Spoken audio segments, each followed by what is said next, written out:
Unikalus projektas Lietuvoje jaunimo savanoriška tarnyba prasidėjo 2013 rudenį ir tęsis iki 2015. Projektas finansuojamas iš 2007-2013 metų ES struktūrinių fondų. Jaunimo užimtumo ir motyvacijos skatinimui skirta nemenka suma – 4 milijonai litų. Šiaulių Aušros muziejus viena iš kelių šimtų savanorius priimančių organizacijų. Mes tikrai turime daugybę įvairiausių darbų ir sričių ir tie pagalbininkai visada reikalingi, nes nespėjame su savo darbais ir labai smagu, kai galime pasidalinti tais darbais ir taip pat patirtimi, kurią esame sukaupę, nes taipogi šio projekto vienas iš tikslų yra, kad suteikti tiems jauniems žmonėms darbinės patirties ir įgūdžių, ir būtent, kad jie paskui galėtų panaudoti ir galbūt kažkas pasiliks ir mūsų organizacijoje. Savanoriams yra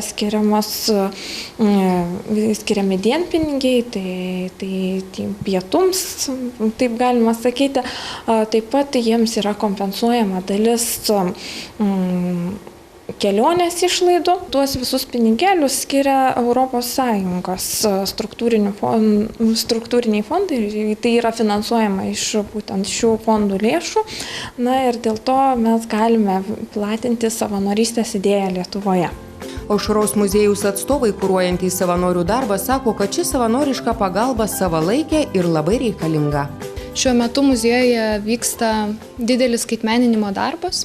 Labai daug dėmesio, laiko ir darbo skiriam eksponatų skaitmeninimui, tų skaitmeninių vaizdų ir jų aprašų talpinimui į bendrą Lietuvos muziejų informacinę sistemą ir tam reikia skirti labai daug laiko ir dėmesio. Tai savanoriai šiuo metu pas mus ir atlieka tą skaitmeninimo darbą, techninius dalykus. Ir kai turime žmogų, kuris gali padaryti techninį darbą nuo pradžios iki pabaigos, muziejininkui lieka daugiau laiko ir galimybė skirti didesnį dėmesį eksponatui, surinkti visą informaciją, patikrinti faktus.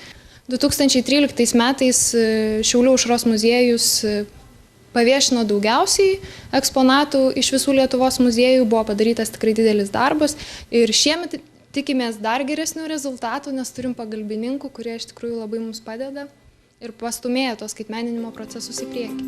Savanoriais gali tapti jauni žmonės nuo 16 iki 29 metų.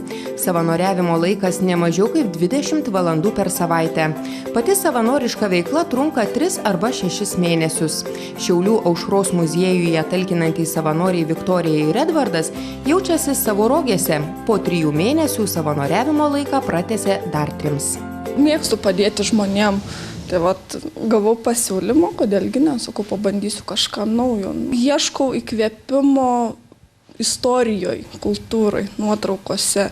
Ir tikrai daug ko pamatau, daug idėjų kyla, daug minčių visokių. Ir turiu netgi užrašų knygutę prie savęs pasidėjus, kilo mintis, kažką nusipiešiu. Iš tikrųjų labai faina čia dirbti.